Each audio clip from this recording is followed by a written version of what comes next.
Wherever you are and however you are listening, thank you so much for being back with us on another episode of Winning the Moment. This is episode 39, and we have Dusti Kae. She's got an incredible story about success and trials and tributes on YouTube. She grew a channel to over 2 million subscribers almost and had one of her videos get 156 million views. You are not going to want to miss this episode. Be sure to like and subscribe and enjoy the episode.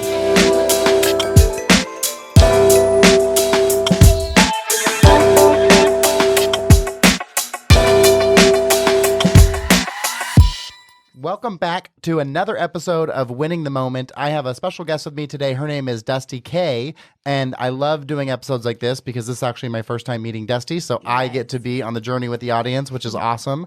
And so, Dusti, thank you so much for being here. Yeah, thanks for having me. I'm So, excited. are you from St. George originally? No, I'm from Salt Lake originally. What brought you down south? The weather, honestly. Yeah. I don't love cold. And Me so neither. when we were working from home, it's like, let's go somewhere that's warm. Oh, so that was like a COVID thing for you. No, we moved here about 4 years ago. Okay. But my ex-husband at the time, he had always wanted to live here. And I was like, I don't know. And then we came and looked at a house and I was like, yep, this is where we're supposed to be. Where in Salt Lake were you? In Murray. Okay. So did you grow up in Salt Lake? I did, yeah. I was born in California, but was only there for a little bit. And then we moved to Salt Lake when I was little. So does St. George feel like home now to you? Yes, Yeah. it does. It's a great place to live. I revolted against it.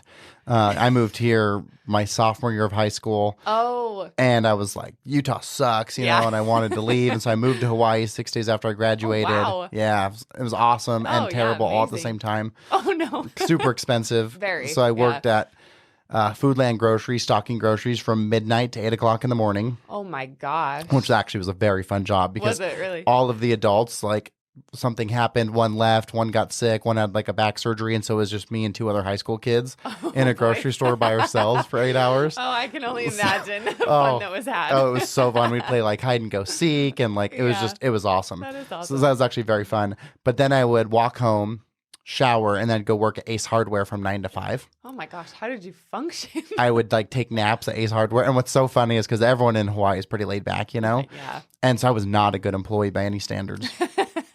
And both the grocery store wanted me to stay and promote me to manager, and little did they know I'm playing hide and go seek. And then at Ace Yeah. Hardware, I would like sneak off into the bathroom and like try and close my eyes. There was like an attic that was always nice and warm, Gosh. and I'd like close my eyes for like 20 minutes up there.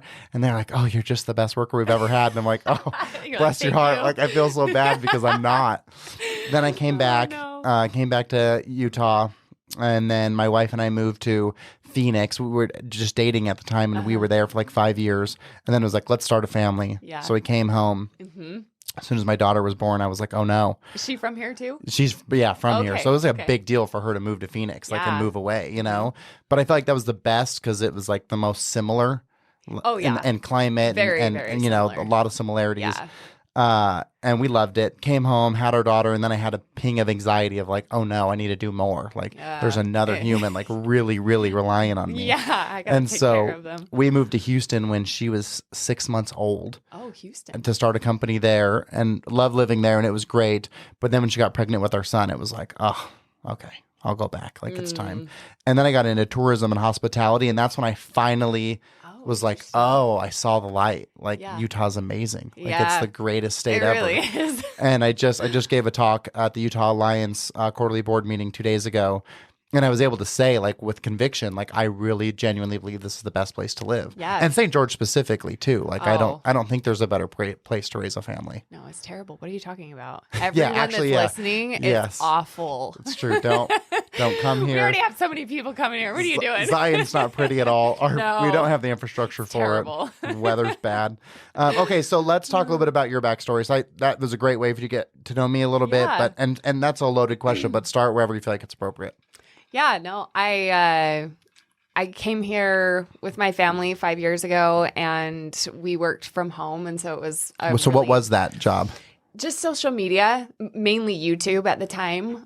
We did a family YouTube channel that mainly focused on my daughter. She loved doing like dress ups when she was a little Yeah. girl and like makeup because I Okay. used to be a makeup artist. Okay. So that's how she kind of got into it. And And how old was your daughter at this time? now she's 14. But what was she when you guys started? When we started, gosh, she was 6. Oh, wow. Did you start it as like, this is going to be a business or? No. At the time, YouTube was still in its infancy. So this was 8 years ago then? Yeah. Okay.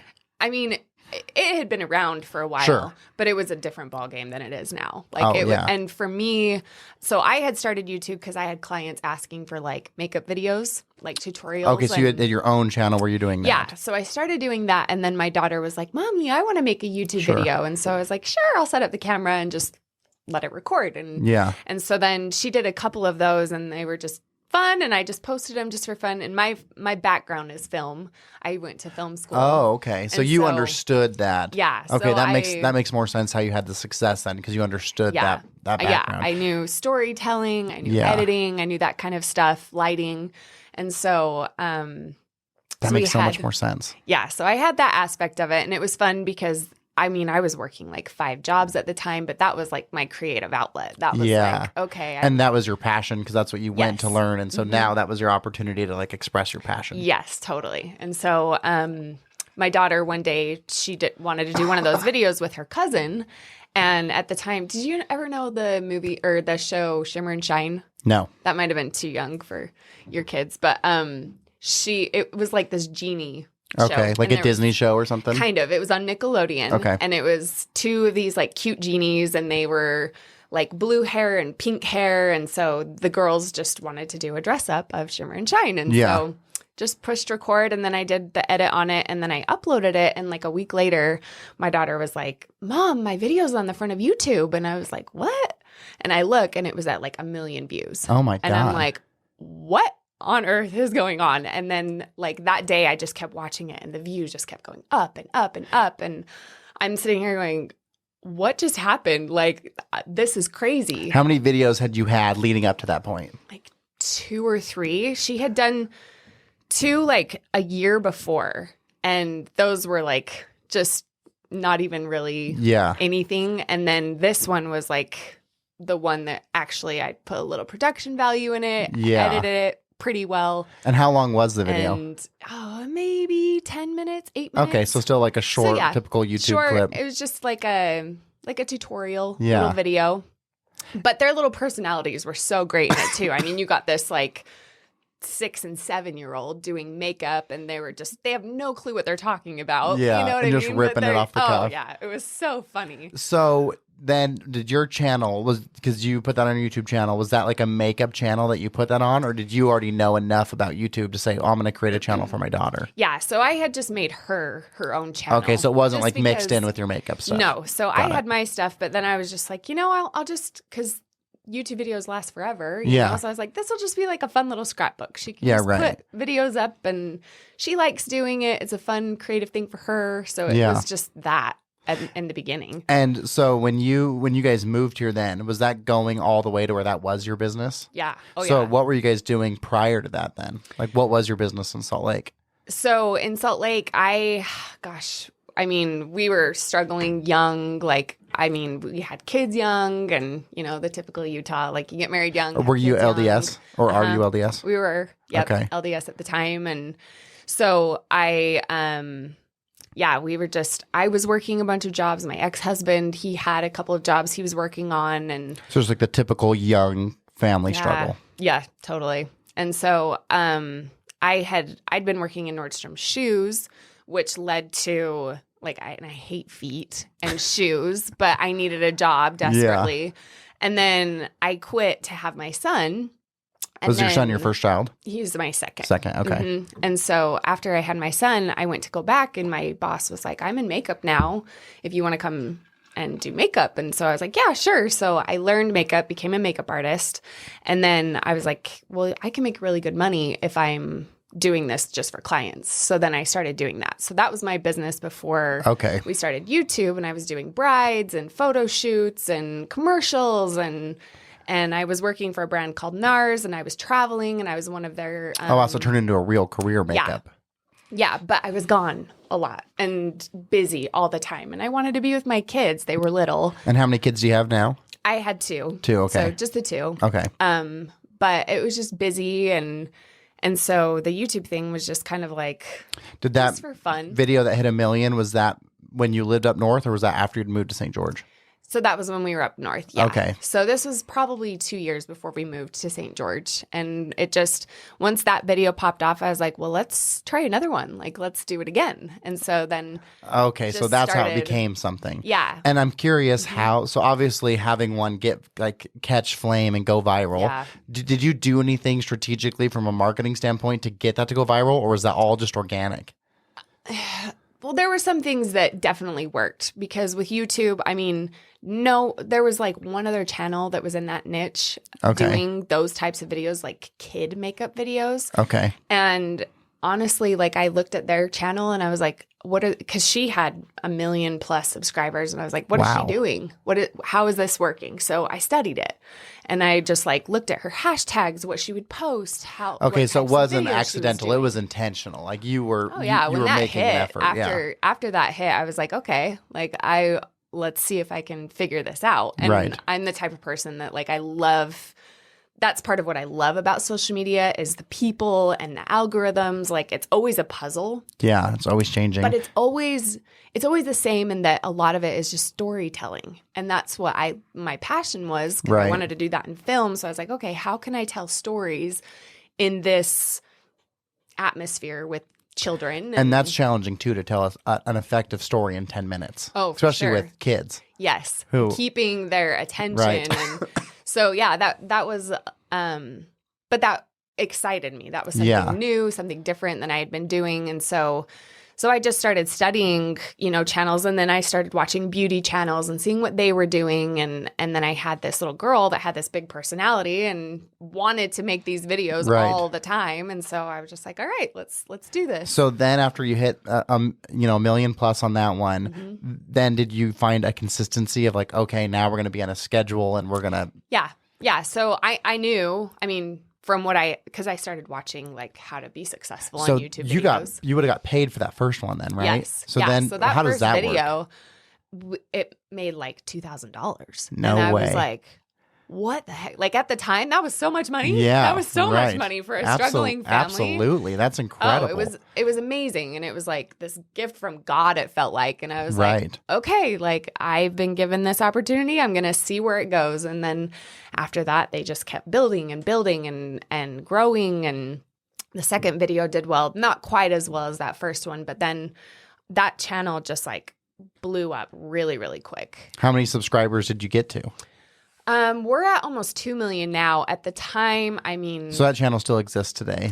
Yeah, she still does videos. Oh, wow. Yeah, she loves it. And so, yeah, it's And great. so now is that like, because you said she's 14, Mm-hmm. so is that like her money now? Like, does she get, that's awesome. Yeah, so she does, I pay her, like it's a job. Yeah. And so she gets money every video that she does. And then all of that, we just put in a college fund for her. How amazing is that? Yeah. And It's then like making way more money than any other random job a 14-year-old. I know. And it's funny because she's like, Mom, I kind of want a real job. I'm like, great. That's totally fine. You want to go and do that? I think that's awesome to learn like that diversity, But I'm like, but at least she'll always have that. You know? So 2 million subscribers on that channel. Almost. Yep. She's that's at incredible. Like 1.8.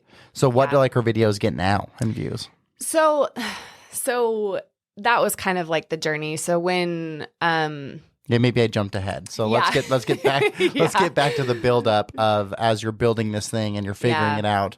Yeah, so another question too, when you were doing this and having all that success, because that would have been what other social platforms really existed? Like, were you doing Vines and stuff like that at that time to like drive traffic to it? Or I didn't know anything about Vines until like a year after I started going to like conventions and stuff. Like we got invited. Got into the industry and started to learn more pieces. And started like, networking and learning. Like Vines had just barely started to die off when I got into the YouTube world. And so that wasn't really a thing. Instagram was there, Facebook was there, but it wasn't what they are now. And I was like, there's not really kids on Instagram. Yeah, right. So you weren't doing anything outside of YouTube? Not really. Were you spending ad dollars on YouTube to get views? No. Wow. No, they were all organic and just crazy. And luckily, like... That's amazing. I was able to... Because that's the key with YouTube. Like, once something pops off, it's like, why? What happened with that video? What hashtags did I use? What descriptions did I use? I mean, you can look at all the analytics of like, where do people drop off? Where Where are they coming from? Yeah. And so I just started studying that, reading that, and like following YouTube gurus like Daryl Eves and Tim Schmoyer, and just like learning everything I could about how to grow it. And it works. It's different nowadays because it's so saturated, and the algorithm changes so often, which can be really frustrating. But at the time, and there wasn't really anybody doing what we were doing, it was just like wildfire. It was really fun. And so then as you kept building it, what were some of like the really big successes that you guys had? How big did you get it? Yeah, I mean, I think one of our biggest videos is that like 156 million views. Oh my Lord. Just crazy. That's crazy, because if you think about like what movies are produced and how many people watch those, like you were like hitting with like movies in movie theaters as far as eyeballs on your product. But and you know, luckily, like that was one of my key things, was like she did character looks, right? So any new movie that would come out, we do a video on that. Piggyback off of that. Kind of like the Shimmer and Shine thing. Like you're taking the eyeballs and the interest for that demographic and then doing something with it. Yeah. So like that video was Incredibles. That's the video that's our biggest video. Okay. So when the Incredibles trailer came out, I basically like made the live version of that trailer with our family, because we had the two kids and the dad and the mom. The dad and the mom. Okay. Yeah. So we dressed up like the Incredibles, and she dressed us up in the video. And then we also did some like skit stuff in the video and for the storytelling. And so were you just recording this out of your house, or did you ever did you ever go to like a real studio, or did you do it all? Wow. Yeah. So I ended up getting like my own studio stuff, but we would just film it at our house. And at the time, like our Incredibles video, we were living with my ex-husband's parents at the time. Oh, wow. We were just trying to save up because we wanted to get a house. Yeah. And so, we were just in the basement, and I would set up a little That probably made it better though, right? Because and then it was like truly like organically a family just like hanging out. No, it was so fun, and the kids loved it. They looked forward to it all the time. My ex-husband, he was a trooper. He was good in them, but he didn't love it. He didn't love it. It's amazing, YouTube, because like I never really watched YouTube as a kid. And I was probably too young maybe before it even really started. Yeah. But like my kids love it. Oh, yeah. Like he'll watch kids play with their toys. And I'm like, it's the weirdest thing to me. So weird. You know? So weird. Yeah. Like, well, you have toys. Why don't you just play with them? I know. Why do you, or he'll watch So like people bizarre. build Legos. It's like, wouldn't you rather just build Legos yourself? Yeah. I don't understand it. I don't either, but they love it. And that was, so my son ended up, did a channel for him too. And he did toy videos, and now his is like a gaming channel. And my daughter. So your whole family's just YouTubers. Yeah. Yeah. We just have fun doing YouTube and videos. And now that my daughter's older, she's super into sports and boys and school, just so much going on that she doesn't do it quite as much, but she still, it's like her creative outlet, and she does a lot more like challenge type videos now and fun stuff with her friends. Well, and then is she doing now that she's older, does she do all the other platforms too, like TikTok and Instagram and all that? Not yet. Okay. Because like I want to get into that with her, but I don't let her on social media yet. I just, knowing the beast that social media can be, and the people that I want her to be a kid. Yeah, and as a 14-year-old girl, protect her from the chaos that is, and the dangers of it. So she does a little bit of like, she has a personal TikTok that she does like with her friends that's private, and just to do like the dances and the videos and the challenges. She just has fun, and then her friends follow her, and that's about it. But yeah, probably in the next couple of years, she wants to do more of like the short form videos, and she really has gotten into like special effects makeup and doing like all this weird gory stuff. Yeah, so, zombies. And that's cool. So now she's kind of doing that thing, and I don't know. I just told her, I'm like, it's whatever you want it to be. What's cool about YouTube is that everything is evergreen and it lives forever. Yes. So like I'd imagine your Incredibles video still gets views. Yeah, it right? does. And so then you're still receiving compensation. It's like it's almost like a piece of real estate, you know, that like it is. Keeps value in perpetuity. It's interesting because we Spencer Halford, who works with us, he told me he wanted to go to this conference in Vegas called Grow with Video. And I was like, I don't know. And he's like, Gary V's speaking. I was like, okay, we'll go. Yeah, you got to go, Gary. You can go, and I'm also going. And leading up to it, and we've had Sean Cannell on our podcast, so I feel fine saying this. But leading up to it, I was like, do you know who Sean Cannell is? I do. Shout out Sean Cannell. Yeah. So leading up to it, I was like, dude, I don't think this thing's real. Like, there's no agenda. There's no speakers. And I'm like a very organized person. So I'm like, I want to know when they're speaking. Yeah, that's all of the details. And there was like nothing. I was like, you need to reach out to them and like ask what the hell's going on. Yeah. So he emails him like, oh, it's coming. Day of, we get there. It's in Vegas at the M Resort. We walk down, give them our names, and like, oh, I don't see you, but just write your name on this card here and you're good. And I'm like, so I'm looking at Spencer. I'm like, dude, this is weird. like, we're writing our name on a Sharpie. They don't even have our name and they don't even care. There's no concern of like, well, could you pull up your receipt on your phone? Or like, let's just, I'm like, bro, this is like, not Gary legit. ain't even coming. There's no way, you know?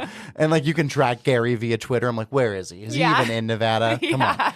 And so we go to this conference and it ends up being the most incredible conference ever. Patrick Bet-David was one of the speakers. Obviously, Gary was the speaker. Alex Hormozi was the speaker. Like all was these. It just way more intimate? Yeah, it was smaller. It was like maybe 2,000 people, so not huge. No, that's nice. And it was all about growing a video. And so and like doing YouTube. And so that's what we created. That was my like incentive and push to create this podcast and to have it be on video and not just have it be on audio. And like I didn't know anything about YouTube either. So I'm figuring out how to do the editing and how to make the thumbnails and like just the grind that it is, you know, because you take all that time and the first podcast gets 18 views or whatever. And you're like, I know. That's tough. But Evan Carmichael was also a speaker. And I will never forget because he showed his like growth chart and it was like 90 subscribers, 400 subscribers. And then like eventually he's at 1 million, like 10 years later, but it takes time. It does. And so this really incentivized us. And it wasn't just, I mean, it was definitely a lot of YouTube because Sean Cannell like is such a diehard, like Think YouTube media, is, right? Think media. YouTube's the best platform in the world. Totally. And in a lot of ways it probably is.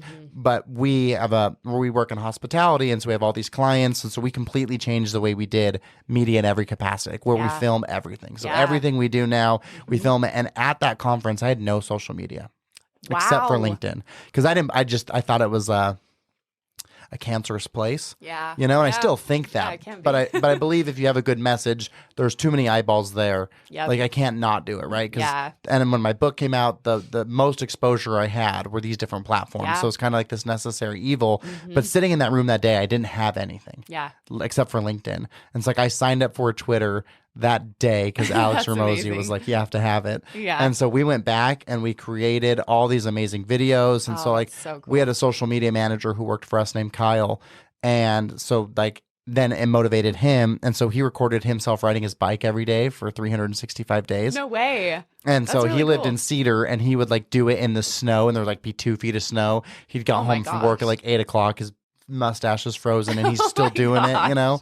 And then he had to bring his bike everywhere, which was annoying. So he brought it to a tourism conference and then his tire exploded in the back of my truck. So he didn't have a bike, but he couldn't not do it. Yeah. So we went to Walmart and he rode a Walmart bike around the inside of Walmart for 10 minutes because that was like the deal. That's great. So he did that. He had all that growth and now he owns his own media company that all spurred from like this idea of like recording content. And now here we are doing this podcast. And so it's so cool how just the growth of things and how things change and what leads to what. Yeah, really. I mean, that was completely the catalyst for this. And now this channel has like a little over 5,000 subscribers and it's working, but it is slow. And like I was talking to Blueform Media, our team here, Blake and Mallory before, I was like, you know, I don't know when this is going to monetize in any way. Yeah. Like the one that we do for our business is easy because we have a business that people can acquire our services. Yep. Like we just had someone found us from Savannah, Georgia, and just did a website with us and set up with marketing. And so that one's easy. It's like very black and white. Here's this content. Here's this return. Where on this particular platform, it's like, I don't know when I'll get monetized from YouTube. You know, I really don't.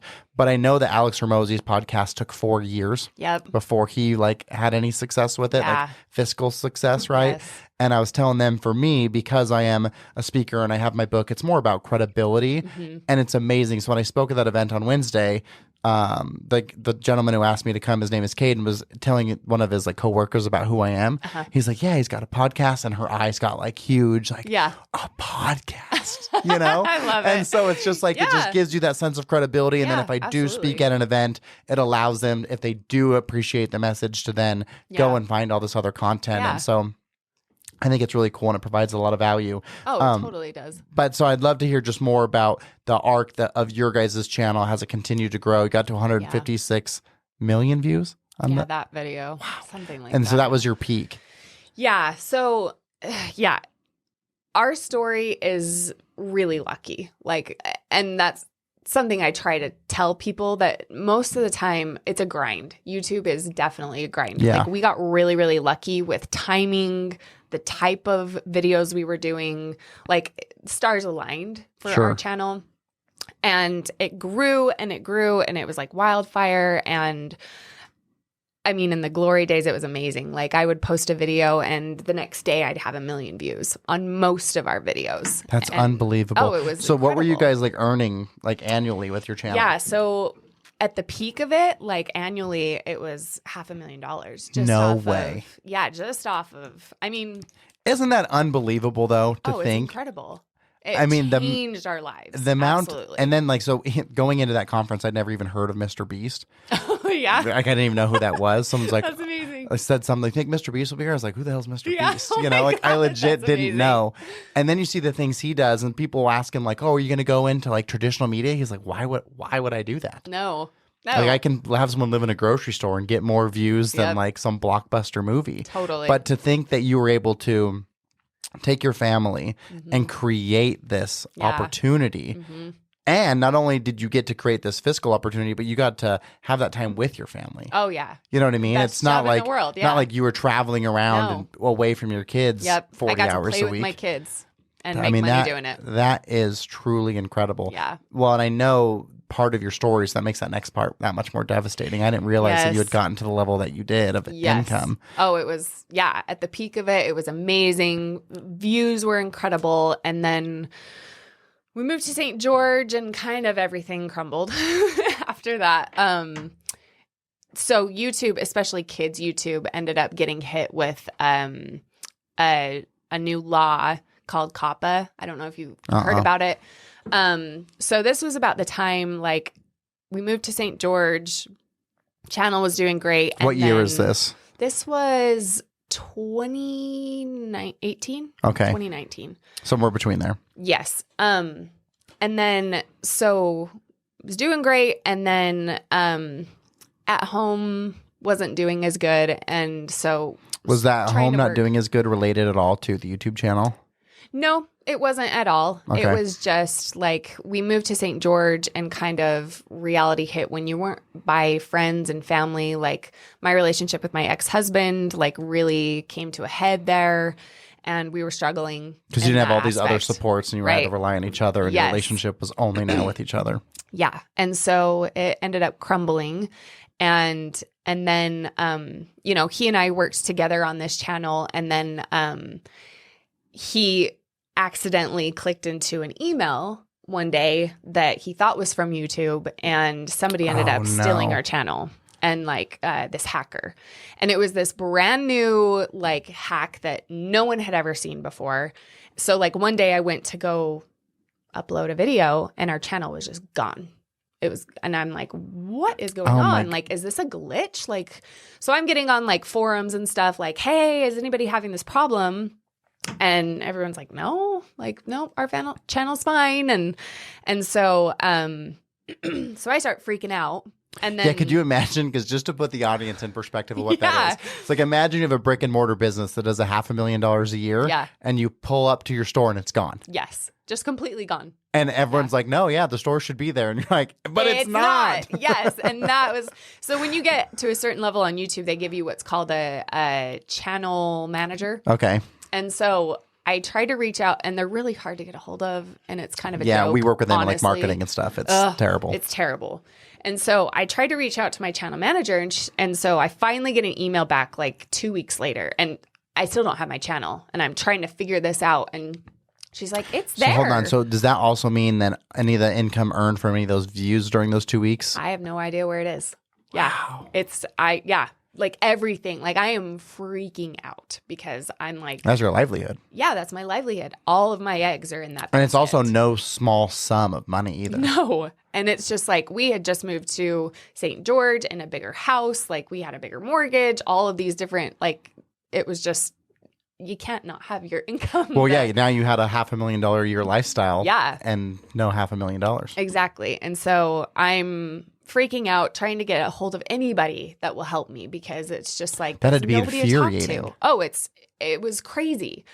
And so I finally, and the channel manager's like, she's like, your channel is there. It's fine. And I'm like, no, it's not there. And so I'm like screen recording all of these things, like showing her my logins. Could you like, find your videos though on YouTube? No. Oh. No. And it was like ghosted. It was gone. And so I'm getting messages, because I had started a little bit of Instagram for her. Okay. And so at that point, I mean, I wasn't posting on it regularly, but I started getting messages from people like, where'd your channel go? Like, what happened? Did you leave YouTube? And I'm like, no.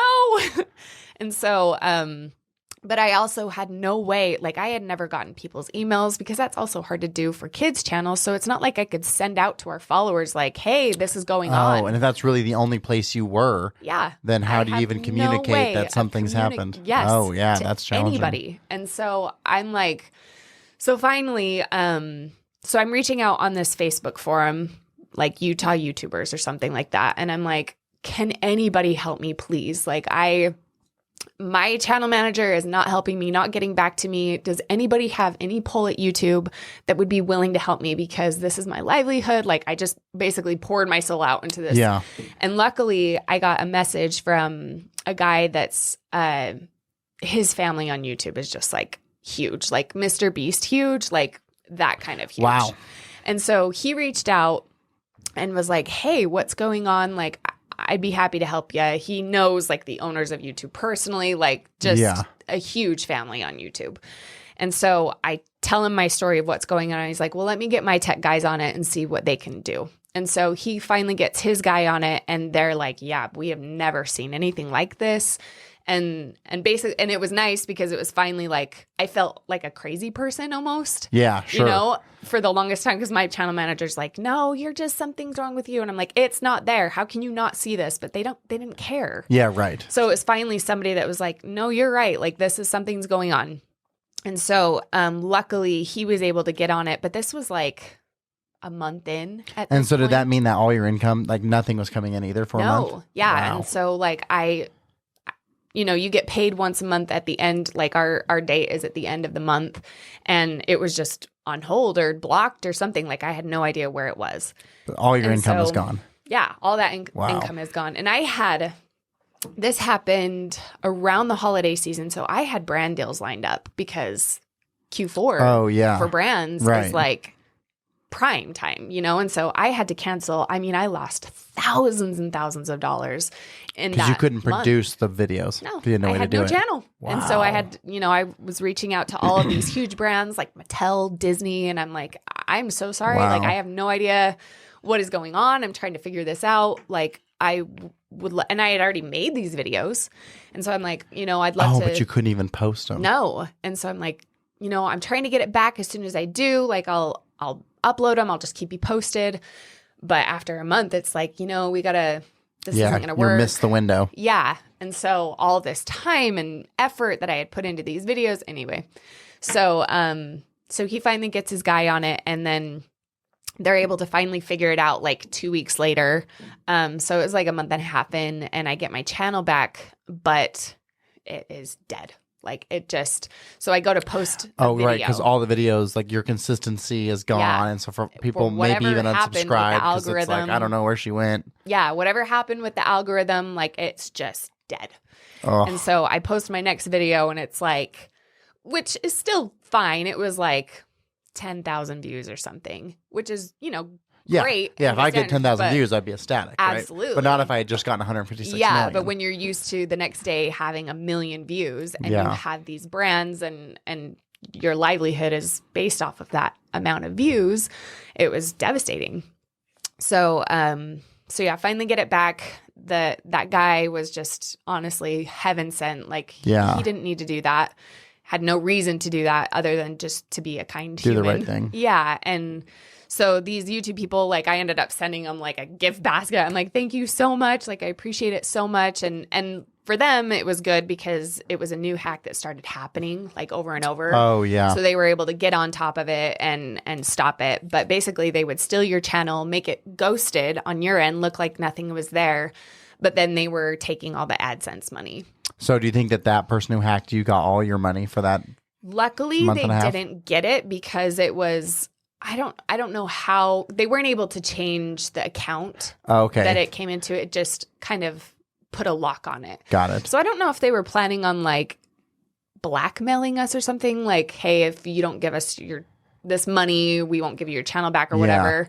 But luckily I was able to get it back in the time to stop them from getting it. Wow. But yeah, it stopped. I couldn't imagine that heart-wrenching feeling of like logging in and it being gone. Oh, it was. You know, because like, when you're a kid in school and like your teacher's like, where's your homework? And you're looking in your book and you know it's there, but you can't find it. Yeah. And there's like I a promise panic. I did it. And it's like, that's a fraction of the scale of 1 to a million. Yeah, So I couldn't imagine sick. how you felt that day. Oh yeah, sick. And then to not have any help or know like what to do. It was just like, it felt hopeless. So did it ever get back? So then it was just like thing after thing after that. So we got the channel back. Views were not the same, but I'm like, okay, well, I'll just stay consistent, keep doing this. Hopefully it'll go back.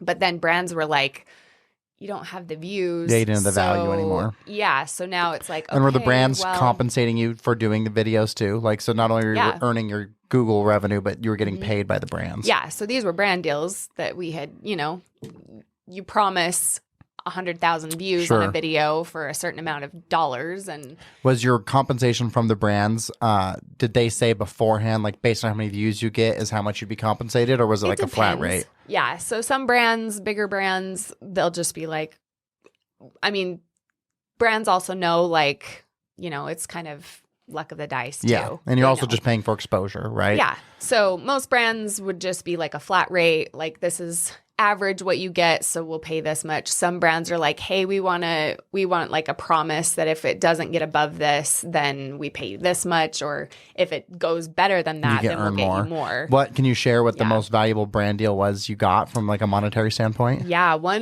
our highest videos that we were doing at the peak, we would get $25,000 to $30,000 for one video. Wow, that's amazing. Yeah, for a 10-minute video. That's incredible. It was incredible. That is the greatest thing ever. Oh, it wasn't. But I mean, these were huge brands and companies that when you're getting millions of views, they're getting. Oh, yeah, it's totally worth it for the brand, right? Eyes. Yeah. A great investment for them. Just to think that you can create that destiny for yourself is pretty incredible. Yeah. And honestly, like looking back on it now, I'm like, I probably lowballed it. Yeah. They're like, this is a great deal. And I'm like, this is amazing money.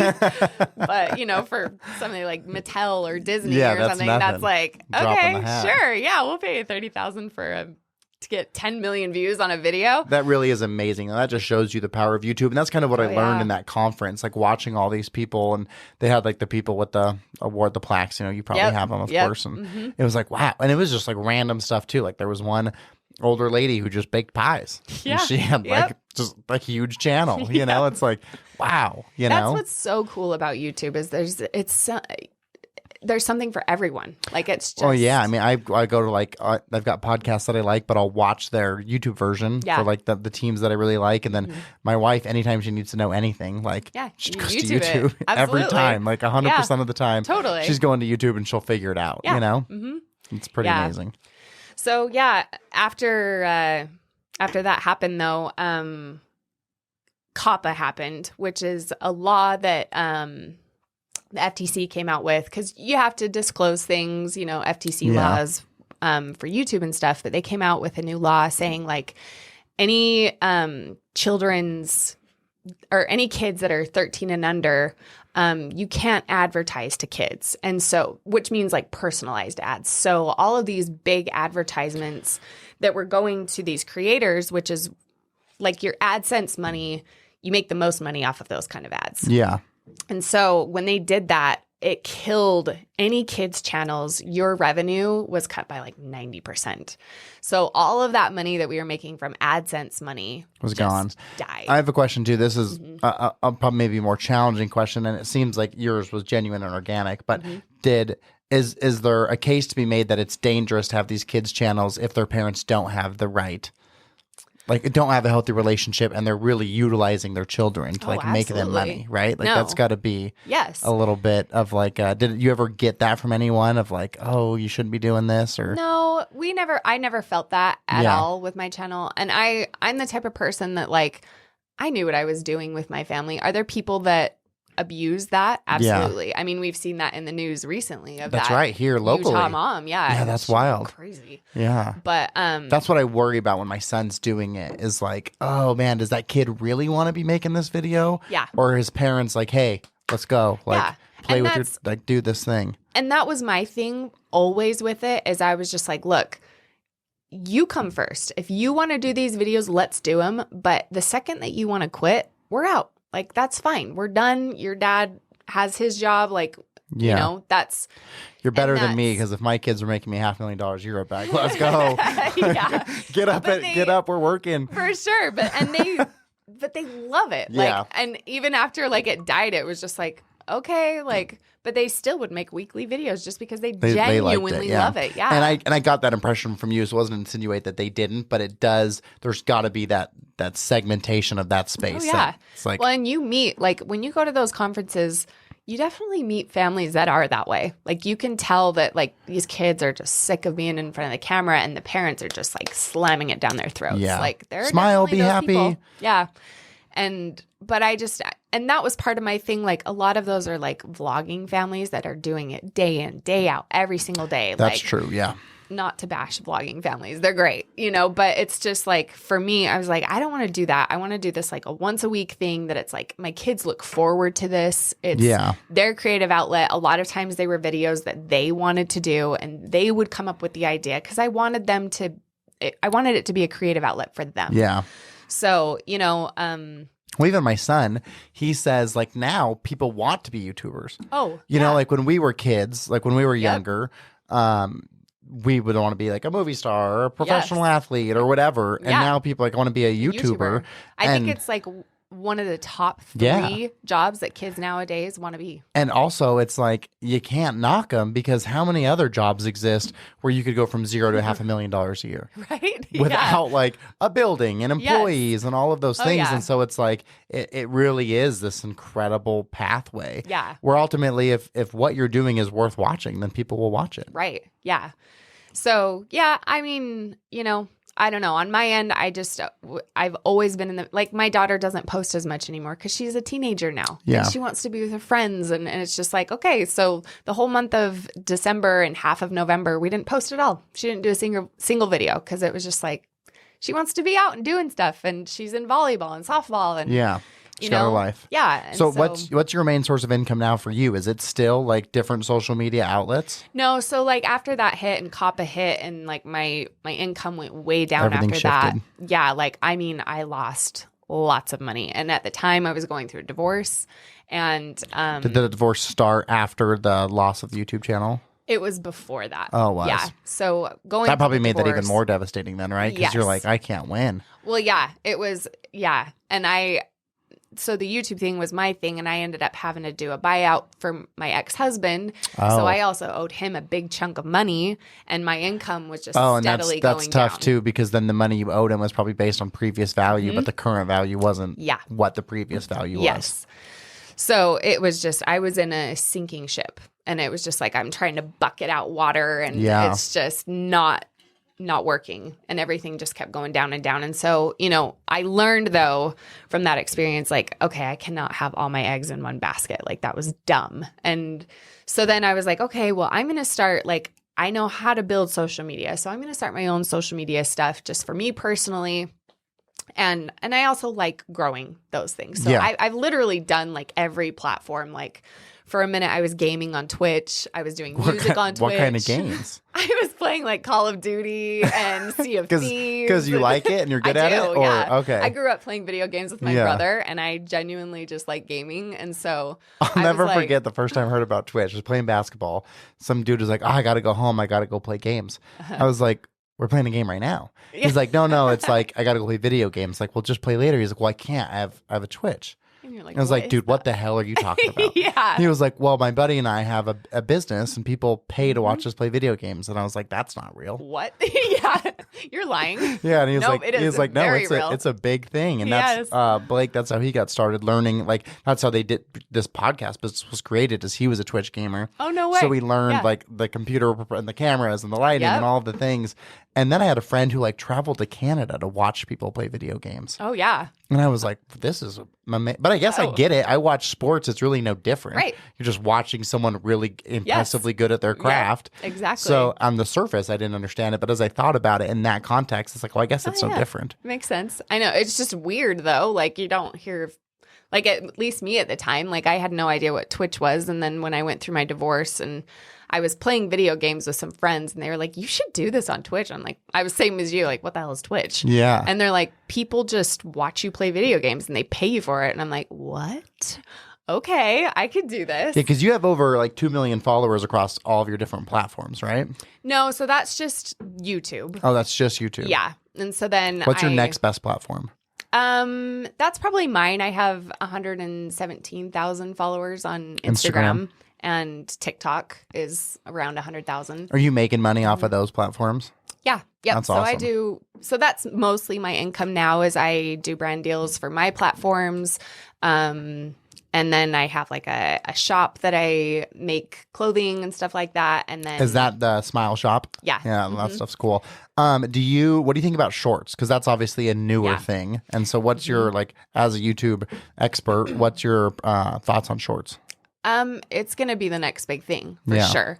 So anybody that's wanting to get into it, like, do it. And I mean, like Gary Vee and all of them say, Yeah. like, yeah, you should be doing that. Well, I found that shorts gave me way more access than like my long form videos did Yeah. because obviously YouTube wants people to participate in shorts. And so it's like I could have a short that gets 15,000 views, Yes. right? And then the podcast that is the full version of that short might only get a couple hundred. Yeah, which is crazy. Yeah. It's such a weird dynamic, but I think that it's going to grow into being bigger because right now you don't make as much money off of shorts. Well, and even now on your long forms, it gives you the option to say this short's connected to. Yeah, And so you which can is connect nice. it back. Yeah. And I think short form video is the wave of the future. Yeah. And so I think if you can jump on that and then push people to your long form video, like that's the key now.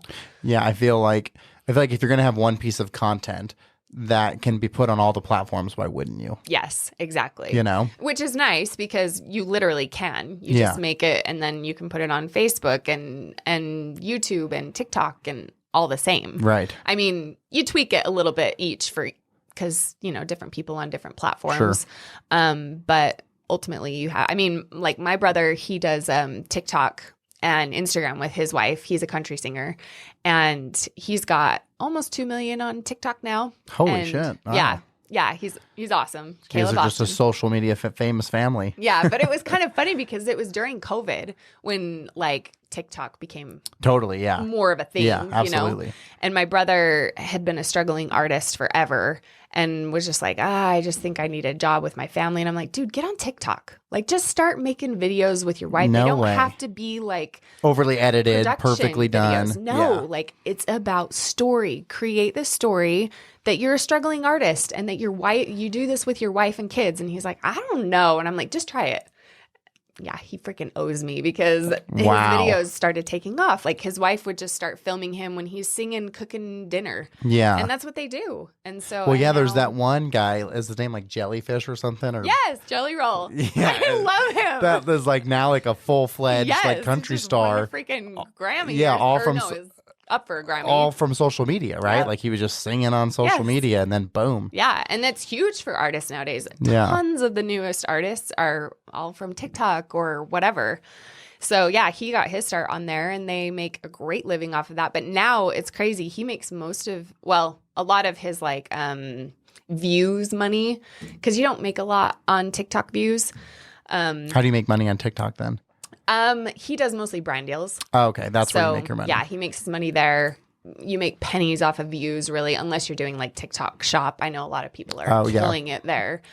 Do you have your Smile Shop on TikTok Shop? I don't yet because that It's been something that like I would like to work more on, but I've just been focused on so many other areas Sure. that it's just like that's just kind of sitting there right now. But yeah, he's making most of his money off of Facebook now because Your they're brother. because Wow. they're making or they're paying out so much because they want people to make Come back. Yeah, so he's making a ton of his money off of Facebook and then YouTube Shorts too. So Wow, good for him. and That's it's amazing. not like YouTube Shorts. You don't make as much as you do off of your long form video, but I think it will be. Yeah, no, I think so too. Okay, so I've got some questions that I want to get into, but before we do that and transition into those, anything you want to leave the audience with on like about YouTube or any social media stuff? I think, if anybody is interested in doing social media, I think the key is just starting and being consistent. It's really easy to get imposter syndrome and feel like, who's going to want to watch me or that was my brother. Like, nobody's going to want to see that. And I'm like, you don't know. It's your story that people connect with. You love to sing, but you want to be a family man. That's your niche. Yeah, just tell it. Yeah. That was Sean Cannell's big thing from his conference too, is just press record. Yes. Like just start. Yep. Quit trying to worry about what lighting you have to get and what camera you're going to buy and what your background's going to look like. Yeah. Like, and that's what we did. So we started our podcast for our business, Virtual GM, just recording Spencer and I on our cell phone. Yep. With no microphones, no nothing, like in random places in my house. Yeah. And then it grew into this incredible thing. But we started by just being like, look, we're just going to press record Use and what you have. see what happens, Exactly. So it was pretty cool. Do you know who Lewis Howes is? I don't. So Lewis Howes is like one of the OG podcasters. He's got an awesome podcast called The School of Greatness. And he put on a summit, he does every year, called the Summit of Greatness. And so it brings all these people together and he really has the audience interact in like when you're there and really be a part of it.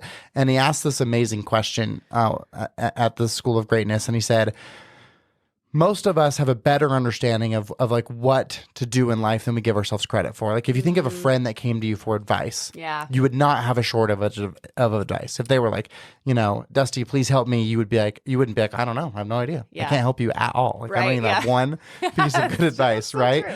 But yet when it's ourselves, we find ourselves in that predicament of like, I don't know what to do. Yeah. And so he asked a question that was, what advice would your 85-year-old self give you?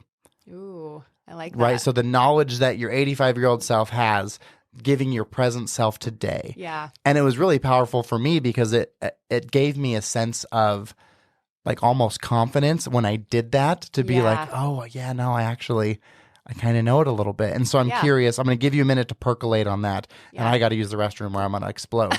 So I want you to think of 3 things that your 85-year-old self would give the advice you'd give yourself today. Okay. I like that. Okay, I'm ready. You go. What are your 3? Okay. My first one would be to learn who you are and don't be afraid to be authentic. Like be authentically yourself as soon as possible. I love that. That's really, when you talk about your brother, that's why it worked. Yeah. Because if he tried to be whatever Jelly Roll or whatever that guy's name is, it wouldn't have worked. No. Right? You have to be authentically you. And that's hard to do sometimes. Yeah. So figure out who you are, love yourself, and just be true to that. Yeah, I love that. Yeah. So that would be the first one. Second one would be never lose sight of what's truly important, like family and spending the time there, because all that other stuff, all the success and everything, none of that matters. It doesn't. If you don't have anybody to share it with. Absolutely. So that would be the second one. And then the third would be don't be afraid to fail. Because that's great. You're going to, and those are your biggest teaching moments, and that is where you learn who you truly are. And Nelson Mandela had a quote that was, I never lose. I either win or I learn. Oh, I love that. Right? Yes. Because that is exactly true. Okay, so here's mine. Yeah, let's hear it. So mine was, number 1, your most valuable asset is time. So very similar to what you had said. My number 2 is really aligned with your number 1. It's don't waste any energy on who you are supposed to be. Instead, be who you are. I love that. Yep. And for me, as I was going through this podcast and like the book and all of the things, I found myself struggling to be myself in the sense of like I would watch someone else succeed and be like, oh, I got to do it like that. That's what it is. Yep. Like that's how you do it, Yep.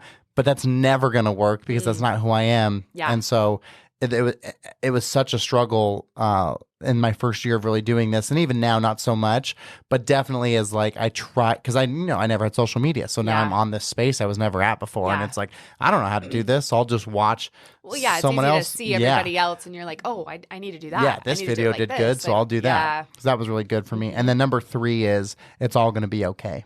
Oh, I love that. I think we can get so stuck in worrying, and most of worrying is about something that either already happened or hasn't yet happened. Yeah. So none of it's real because it's not right now. Yeah. And so I think that number 3 for me in that moment of time was probably the most important. Oh, it's because huge. I was going through some stuff, and it was like, well, no matter what, good, bad, or indifferent, like no matter what the outcome is of this thing, it's all going to be okay. Yep. Like no matter what, I'm still going to have my wife and my kids, and we're going to be fine. You know? Oh, I love that. That was something that really got me through. I mean, because when our channel died and things just started going down, and I had just gone through a divorce and all this stuff, like I did get to a space where I was terrified, and I got depressed, and I got stuck for a long time. And it was really remembering that pulled me out. Was there any catalyst that got you unstuck? Like, was there any one main thing that you could look back on and say, thank goodness for this? I don't think it was one thing. It was honestly just, I mean, I had really great people in my life that believed in me when I didn't believe in myself, and that really helped. But it was just finally making the choice to stop being a victim and stop choosing to let that be my story. Absolutely. That, it's easy when you fail to, I mean, it was devastating. I had lost everything I had built, everything that had mattered to me, and my family was gone. Everything had changed. And so, people said I had every right to be stuck in bed and be depressed and things like that. And I did. And I think that was an important part of my learning, is feeling those things, grieving, being angry, being sad. But then you reach a point where it's like, okay, I can either stay here and be miserable the rest of my life, or I can pick myself up and try again. Absolutely. And so it was just finally getting sick of being sad. That's good. We've said a lot of good things in this podcast, but I think the most important thing is just to not be a victim. Yeah. Like, that's something that I grabbed a hold of as I was younger, watching just humans interact. Yeah. And watching people decide to perceive things differently. Mm-hmm. And it's like, wow, like, why do you do that to yourself? Oh, yeah. Like, life's not so hard, and yet you're choosing to have a perception that makes this thing so much worse than it is. Totally. Like, why are you doing that to yourself? And I think if there's anything that I could help people do, it'd be not to do that. Yes. Do not be a victim. Like, you get to write your story. Yep. You get to decide. Exactly. So don't write that story. Exactly. It has no benefit to you. Yes. And that's my whole thing in my platform too, is just like, I've gone through some pretty crappy things in this life, and I could use those things to, and it has dictated my life in the past. But at the end of the day, I don't want to stay there. And like you said, I'm the creator of my life. It doesn't matter. And there's so many great people that have that story, like that have come from nothing, that have come from, like that Jelly Roll guy. Like, have you heard of his story? Like, it's crazy. He was like in prison or something. Yeah, he was like a drug dealer. Drug dealer. His wife was a prostitute, I think. And like, just... And I know crazy. it, and I don't know anything about music. I don't really pay attention to any of that, and I still know it because that's how big he got. Yeah, because of the story. Right. His story is just phenomenal. And even in his acceptance speech at the CMTs, like, he was just like, I want to tell you that the rear view mirror is smaller than your windshield for a reason. Yeah. Yes. And it was just like, that is so true. Because, absolutely. Yeah, when you're looking back, like, that's not what defines you. It's what's ahead of you. And so that's really been my focus ever since all of that happened. And the things that I've gone through in my life is just like, no, you get to write your story no matter what it is. And there's some really terrible things that happen in this world to people. Yeah. But at the end of the day, you get to choose. Well, that really leads into my next question perfectly, because my next question is, what's your why now? Like, what's your purpose? Yeah, my why is just, I want to inspire people to do that. I have so many people that reach out. I talk a lot about divorce on my personal platforms. I talk a lot about losing businesses and regrowing businesses. And I also talk about sexual abuse, because I was sexually abused as a child. And so like all of these things that can define a person, but I want people to know that, like, no, you can rise above those things, that you can be whatever you want to be as long as you believe that, and you can create that. So that's what I'm really sorry to hear that. That's devastating. We had a gal on, Amy Stevens, who shared her story of going through that when she was a kid, and she shared a statistic. And I want to say it was like 1 in 5 girls will have that happen to them. Yeah. And I remember her sharing that and just making me sick, because it's like, that's like, if my daughter has friends over, there's 5 of them, you know? So to look at them and think that, like, to one of you, that's going to happen. And I remember as a kid, sleepovers is such a part of my life. Like, I had a sleepover like every weekend, you know? That was totally normal when we were kids. Like, that's just what we did. And my kids haven't had one yet. They're 10 and 7. I don't know that they will. Because it's like hearing that statistic, and it's like, it's almost always someone that person trusts. And so it's like, you think like, oh, it's a sleepover with these people that we trust. But that doesn't matter. Huge thing, like grooming. That was huge, and nobody talked about that back in the day. Yeah, you didn't know about it, or anyway. How old are you, if I can ask that question? I'm 35. Okay, so you're at the same. I'm 36. I always forget. I know. I just. I'll say like I'm 37, and my son's like, "No, Dad, you're 36." It's like, oh yeah, okay. Once you get up there, it's like it doesn't really matter until you're 40. You know. I know. It's so true. But that's so you share those messages on Instagram then, so allow people to. And I'm curious too, being that you went through a divorce and you were LDS, right? Because I think that it's probably changed a lot since it was in the past, but certainly that was a very like taboo thing to do at a time. Oh yeah, for sure. Yep. Choosing a divorce and getting a divorce was, not ideal. And a lot of times, you know, especially like I just remember the things that I've gone through. So like when I went through my divorce, it was so fear-based. Like everyone telling you, you know, well, you might never meet somebody ever again, and you'll have to provide for yourself. And like all of these things are scary. And like, what if you do meet somebody and then they end up being a terrible person, or like do something to your kids? Or the statistic is also like, if you get married the second time, it's like you go up like 75% of getting divorced again. Like, all of this fear-ridden stuff, or like blending families and your ex, when he meets somebody and they're a mom to your kids, like, how are you going to feel about that? Like, all of this was just so fear-based that we ended up having an incredible therapist when we were married that helped us through our divorce. That was just like, that doesn't have to be the narrative. You don't have to choose it like that. And so for me, I was just like, all right, I don't want it to be like that. I care about my ex, and I think he's a wonderful person. I want him to succeed, even though we didn't succeed in our relationship. Yeah. And so, you know, for me, it was like, I just want to share these things that can help people see a different way of living. Well, I think it's so important for them to have someone that they can go to who's been through it. Yes. Right? Because there always are going to be those people in your life who are like, no, no, no. Yeah. And so to actually be able to have someone who's open and transparent, willing to talk about it. Yeah.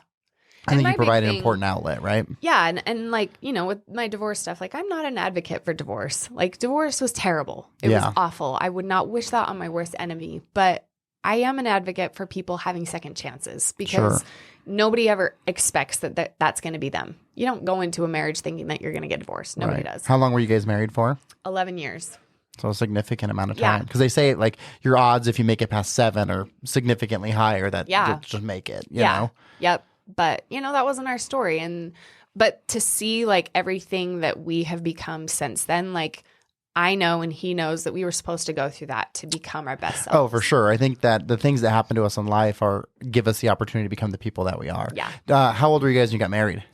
I was 19 and he was 19, 22, 23. It's hard to when you're young because you're not yet who you are, right? Yeah. And so I remember talking to a bridal party. We were in Vegas and they're like getting ready to go out or whatever, and they had like all their like, you know, bachelorette party stuff on, and I can't remember how we started getting into a dialogue, and I told them I'd been with my wife for 17 years, like, well, what's the secret, you know? Yeah. I said, well, I don't know for sure, but here's what I can tell you that I do know, is that the person you're going to marry in a week will not be the same person 5 years from now. So true. And neither will you. Yep. And so you guys can decide to do that together, But if you don't, and if you want to hold him accountable to who it is that you married and vice versa, I said, well, it'll never work. Yes. So I think if you go into it understanding that the person you're marrying today is not the person that they will become, I think you can make it. But I think that's a really hard thing, especially when you're younger, because you have so many things that you haven't yet decided and you haven't determined. And even my wife and I went through that too, because she was 17 when we met. Wow. And so it was very similar, right? Together for a long time. And then with her moving with me to Phoenix and me having that role of like leadership's not the right word, but that's what I mean, right? Where she's like going to me for guidance and things. And so when she no longer needed that, it created this polar like dynamic in a relationship where it's like, wait a minute, what? Like, you're going to do what? Like, no, that's not how we do it. No, this isn't the way we do things. And so it was really challenging for us. And it took me a long time to realize. And it's not like I even thought this consciously, because you say it sounds bad, but like obviously us walking side by side is so much more advantageous for our family than to have her like being led behind me, you know? Yeah. But when you've done it for over a decade, it's hard to make that transition. Oh yeah, for sure. And there are people that, you know, do that incredibly well, like you guys. But that's not to say that it doesn't change, that people don't change and you don't grow and there aren't hard times. And sometimes you may grow apart to where it is better to not be together. Yeah. Right? Like if you can be a better mother or father and have a better overall dynamic by being separate, then obviously that's the best thing to do. And I think that's up for everyone to make that decision for themselves. Yeah. And it's such a personal thing. My platform, like I don't advocate for that. Like, you know, I'm not saying divorce is this great thing, because it's not, but I'm saying like if you find yourself in that, in the event that it's inevitable, here's some ways to help go through it in the best way that you found. And I get so many people that are like, divorce is not of God and da da da da, and I'm like, but you can't judge that. That's not for you. Yeah. And so that's great. If you think that and want to stay in your marriage no matter what and you're completely miserable, that's great on you. But I'm saying for the people that have been there or are going through that, like I want to give them light at the end of the tunnel when you feel hopeless, because that was me. Like and there wasn't a whole lot of people talking about it. There wasn't a lot of access to how to even do a divorce. Yeah, right. There certainly wasn't a platform for those women to go, like for you at the time, even, I'm sure, to find a voice and to get some direction and like a failure. And yes, you feel like a failure. You're terrified, especially as a woman. I'd imagine, so scary. And so I just want to give people hope that feel hopeless in that sense, because it's just, again, believing in yourself, and not to say that it's not going to be hard, because it was really hard. And it's still hard in a lot of ways. Yeah, my parents separated, and they were together they separated right before their 30th anniversary, I think. Oh, wow. And so that was like a huge shock. And I remember like my mom, you know, because they'd been together for so long, it's like she didn't even know like how to use like her debit card, because she would like use like a checkbook, right? Like I can remember being at Olive Garden with my mom and her writing a check for dinner. Oh my gosh. Like I can remember that. And so like crazy. Putting in her thing, and then being like, you know, you can just use your debit card. She was like, what do you mean? I was like, well, it's the same as a check. Yeah. You just give it to him. She's like, well, where would I write it down at? Oh my I was gosh. Like, no, the internet has it all for you. Like you don't have to. It keeps it. Yeah. Like I can remember that, you know? And so I remember when that happened thinking like, I don't know how she's going to do it, but she figured it out, you know? Yeah. Everyone does. It's all going to be okay. Number 3. It's all going to be okay. So my next question for you is, there's this author, Vishen Lakhani. He's awesome. He's the head of Mind Valley, wrote a couple really incredible books. And he says that as humans, we have a tendency to overestimate what we can do in a year, right? It's why New Year's resolutions fail. In fact, funny segue, I asked my audience doing my talk the other day to raise their hands at a New Year's resolution. It was about 100 people. And it was going to be like this awesome point I was going to make. And only one person raised their hands. Really? And I was like, oh, shit. So New Year's... Okay, those New are Year's out. resolutions are out. Okay, well, that's good to know. That funny. ruins the next part I was going to talk about, but okay. But so we have a tendency to overestimate what we can do in a year, but underestimate what we can do in 3 years. And so Jim Collins in his book, Good to Great, calls it the big, hairy, audacious goal. And Vishen, when he says, when you do your meditation, so he's got the 6-phase meditation, and one of them is visualizing your future. Yes. And the visualization he wants you to have is 3 years down the road, right? And so I'm curious, do you have a big, hairy, audacious goal that you're working towards that is 3 years down the road that you're hoping to achieve? Kind of. So I'm kind of the same way. Like I don't set like yearly goals for myself. I'm such a visual person. I do a vision board like every 3 to 5 years. Okay. So you're living in that space. Yes. So I do a vision board and I have affirmations on there. I do my meditations and I And I've done a vision board. I mean, I grew up when this was like kind of woo woo with my mom, but she's always been into this kind of stuff. And so, I mean, I've done so many things. Like I put it on my vision board. I visualize it. I see it. I feel it. And then, I mean, I can't tell you how many things that I've taken off of that but it's always in like a 3 to 5 year span. Yeah. And for me, like, I don't necessarily like, I don't know if this is just my personality. I'm not the type of person that like lays out a roadmap like, okay, I want this car or whatever, or I want this business. So I'm going to do this and this and this. For me, it's more like, okay, I know I'm going to have this. I'm going to get to this goal, and I'm just going to see it like that every single day, believe that, and then I'm just going to start. And it's kind of back to that same thing. Right. And so I'm like, okay, I don't know how I'm going to get there, but I'm going to start doing these things that I know is going to lead to that. Yeah. So you're just starting versus like, I need to pave this road first. You're just like, I'm just going to start and the road is going to appear. Yeah. So I kind of, and I do a little bit in the sense of like, I work backwards. So like if I wanted to be an actress or something like that, okay, what are the steps backwards that I need to do to get to that point, right? But I don't like go, okay, I'm going to give myself till this month to do this and then this. Like I'm just not that regimen. I think it's important to just know who you are and how you operate, and to operate in the fashion that works best for you. Absolutely. What's funny about because the vision, that works great for some people. Yeah, right. They need it. Yes. The vision board being woo woo is so funny because you're right. I've never done it, but I would love to. Like my wife and I've talked about doing it many times. But how could anything but good things come from it? Yeah. You know what I mean? Like if you like, intentionally thought about your future and put a visual asset attached to it. Yes. Like to say that someone who does that is like, oh, you're weird. Why are you doing that? It's like, well, what's the bad thing that could? Certainly nothing. Yeah. The only thing that could happen is either I'll achieve these goals or I won't. Yeah. But totally. Nothing bad can come of it. It's so interesting how, and I think that we've, as a society, have shifted a lot of that. Like even meditation, I think, was reserved for like the gurus and the monks, and not like, you know, just. And now it's becoming so popular. And even like breath work and all of those things. Like there's so much more acceptance of all of these tools that we have to allow us to live our best lives. Yeah.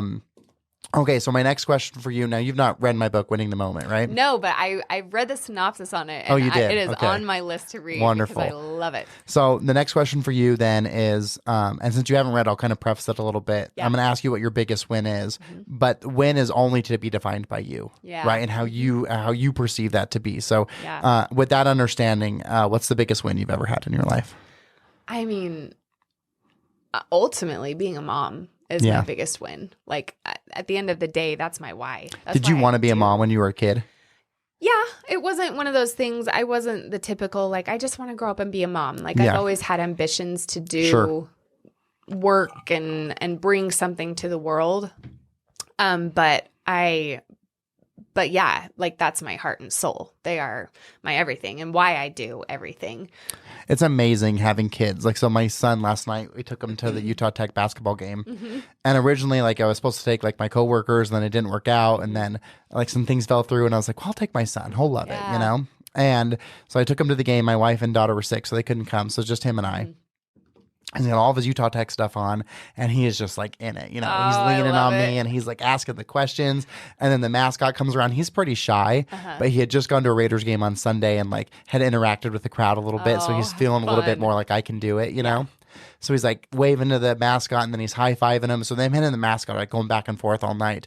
And eventually the mascot comes over and silly strings him. Oh, yes. And so he is just like, thinks it is the coolest, funniest thing in the whole world. Cute. And I'm just like melting, like watching him have this experience. And then I coach his sports, and one of his teammates comes and sits right next to him, which like, what are the odds that he was there? That they're in all the seats that are possible that he's right. So then they're watching the game together. They're like doing the things with the mascot together. Then the mascot jumps over the seat and like sits next to him, and he's like pulling on him. He takes his hat and runs, and then they're like chasing each other around the stadium, and like all the fans around it are like getting into it. And so then the mascot comes and sits with us. Oh, that's so And cool. after, he was like, Dad, that was the best sporting event I've ever been to. Yeah. And the joy, like I enjoyed the game. It was a great game, and Utah Tech won, which was awesome, and I would have loved it no matter what. but the like watching him experience that joy, Oh, it's a different level. it was just like, it makes everything that you do, it just amplifies your personal enjoyment. Oh, it's so like true. knowing what he took out of it, my heart was just so full. Yep. And like I told him, I said, every time you talk, I love you a little bit more because Oh, it's I just like so that, yeah. sweet. Yeah. And just to watch him evolve into this person he's becoming. Oh yeah. It's just, There's nothing like it's being such a joy. parent. It Yeah. is. Yeah. And I get some people, it's not for everybody, but like for Babies me, aren't for me. I didn't like when my son was a baby, I thought like this would be Hard. my best friend. And he was born. I was like, wow, I don't really like you and you don't really like me, you know? That's so And it was funny. like I love that. so hard until they could talk. I was like, I'm not a good parent at that age. Yeah. Because like without dialogue, I'm just kind of useless, you know? That's so And funny. so I just know that about myself. But now as they're evolving, it's like I love it, you know? Oh, yeah. So I think everyone's different in that way. Yeah. Okay, so then the polar opposite of that question is what's your biggest loss? I think my biggest loss is just probably in that time of my life where I just didn't believe in myself anymore. I lost. So the who I biggest loss was the loss of faith in yourself. Yeah. Yeah. Yep. And just feeling like a loser and a no one, that I didn't have control of my life, and just being in the depths of that despair was probably the biggest. Well, I appreciate you sharing that, because now this audience listening can find you, because guaranteed someone is listening and feels that same way. Yeah. Right. And so Yeah. based on what you've said, it seems like you're pretty open to helping people with that. So Yeah. I'd challenge anyone listening, if you feel like that about yourself, Yes. to reach out to Dusty and let her help. Yeah. Help you know what you did, right? And everyone handles things differently. But I Yeah. think that's a great answer, because I feel like everyone at some point has felt that way. Absolutely. And you're going to feel it multiple times in your Yeah. life. I feel like we all go through ups and downs in life. And that's like, I'm not naive to know that that's going to be me again sometime. Yeah, that's one of the best things I've learned as I've evolved into adulthood. Is I think as I was younger, I felt like I was meant to climb a mountain, Yeah. and like you get to the top and you stay at the top. Yep. Nope. I just didn't realize that like once you got to the top, you had to come down and live in Yep. the bottom a little bit and then go back up. And it's Yes. like, life is a series of peaks and valleys. Totally. You know, and you don't know when Yeah. they're coming. Yep. And I love your saying, like, it's going to be okay. Yeah. No matter what. And I think that's one of the biggest things that I've learned in my life is, now like it's easier to fail because I've done it. Like, Yeah. I've been there. I've You have the had- confidence to know you're gonna recover. Yeah. Like I trust myself and know myself enough that like that I had to learn that didn't define me. That's wasn't- great. That wasn't who I was. That was just a part of what my you story. went through. Yeah. Yeah, when I talk to college classrooms, I always tell them like fail right away. Like Yes. you're 20, you have no kids, no responsibilities, Yep. no mortgage. Like fail as much as you can, because Yes. build that callus. Yep. Right. Like I think that one of the mistakes we make with our adolescents is we shield them from loss. Right. It's like with the participation trophies and like Yeah. all that shit. And the problem is then they get to adulthood having never felt that. And so when the first time their boss tells them like they're not good, they're like, but their world is shattered because they don't know how to Yes. handle it. I always give the joke huge. that I'm the undefeated world champion of guess who in my house. I won't let my kids beat me. Now they can, if they do beat me, then that's wonderful, but I'm not going to allow them to. Yes. And I like they throw their fits and they jump on the love sack and they're so upset because they're 7 and 10. Yeah. But I'm teaching them like when they do beat me, it's going to feel so good. Yeah. And then they're going to And then you realize like actually this is won. what it is, you know? Yeah. It's like, cause we'll play Connect 4 and they can beat me in that cause they can sneak it in there on me. Yeah. And they love it, you know? Yes. And so it's teaching them the value of like losses are hard and wins feel great. I like that. And that's the way yeah. it's meant to be, you know? Totally. And you're going to lose and you're Yeah. going to lose more than you win. Totally. Yeah. My daughter this year, she tried out for the high school volleyball team and she didn't make it. And she had a lot of girls that were on her team, like her Friends. friends, That's all hard. made it. All made it. But honestly, I think that was the best thing that could have happened to her because she then went on to this new comp team and she tried out for that and didn't make that one too. And all of her friends did. But then they had this clinic that came up that was like, okay, but we're going to also allow you guys to keep playing. And then we're going to take some people from that and then put them on the team. Yeah. So she failed twice and I was like, are you done? Do you want to do something else? Or do you want to go to this clinic Yeah. and see if you can still make the team? And she's like, I want to go. I want to prove that I deserve to be on that team because I'm better players than they are. And Good I want to for her. show them that. And I was like, okay. I said, it's going to be hard. And there's no guarantee that you're going to make it. You might fail again. And she's like, I don't care. Like I would rather do it and fail than not and wonder if I could have made and it. that's going to pay so much dividends for her in her life, right? As she gets into her professional career and her adult relationships and the struggles she's going to have to know she has the resilience, like go back and figure out why it didn't work and that better. was such, and she did. She went and for the whole month of November, like went to all of these clinics, and she even ended up like breaking a toe and like had to play through that, like and she learned grit, she learned hard, and she made the team, and it was just such a cool experience to see her, like, and she it just like her face lit up because she knew she worked for it. Absolutely. And that it didn't come just easy, and she earned that spot. And that's why I think sports are so important. And, and it doesn't have to be sports. It can be any team event or anything you have to work hard to be good at, because I think you learn so much in that. I know so much of my professional career and even my relationships was all forged playing sports growing up. Yeah, it's huge. You know? So I think that's a very or important any thing. kind of like competitive hobby team, that you anything. can do. Yeah. Yes. You can be playing video games as a team and learning how to communicate and be better at it. Yeah. So I think you learn so much from your failures. No, I absolutely agree. Okay, so next question. You haven't read my book, but what's the most impactful book you've ever read? One of my favorites is The Mountain Is You. Have you read that book? Is that Ryan Holiday? Gosh, I should know. I know the cover of it because writer, on the Bookstagram, it's Yes. everywhere. It's so good. Like I haven't read it just yet. barely started it, so I can't even think of like the author right now. Okay, but I know that's one I've seen like all the time as like one of those. This is a book to read. It is absolutely a book to read. It is so good. I'm also the person that I love like listening to like psychology podcasts. Like I like knowing why our brains work the way they work. And so that book like really breaks down like even just like the science of why we make the decisions we do and how to kind of like break out of that if you're stuck in those thoughts and feelings. And so it's a fascinating book and very well written and super easy read too. It's short, right? It's a smaller book. All right. Well, then that's making the list. Okay. Final question for you. The one I deem the most important, but how do you define success? I define a success of whatever makes you happy. Yeah. I think that this life is about finding happiness. I think so many times we think it's like, if we do this, then I'll feel successful. I'll feel happy. But it's finding the joy in all of it. And so I would say that success is being happy. I love that. I've got a quote in my book that says, don't look for I'll be happy when moments. Yep. Because if your happiness is predicated on a future event, what you're telling your subconscious is I can't be happy until. And that's a dangerous place to live, especially because if you've sacrificed your happiness for 3 or 6 months and you get there and that thing you thought would make you happy doesn't, then that's a really bad place to be. Exactly. So don't look for I'll be happy when moments. Well, Dusty, thank you so much. I think this was a great episode. If the audience is listening and they want to connect with you, what's the best way for them to do that? They can find me, Hey Queen K on Instagram and TikTok. We've got a new YouTube channel that's going to be coming out called Forever Strong.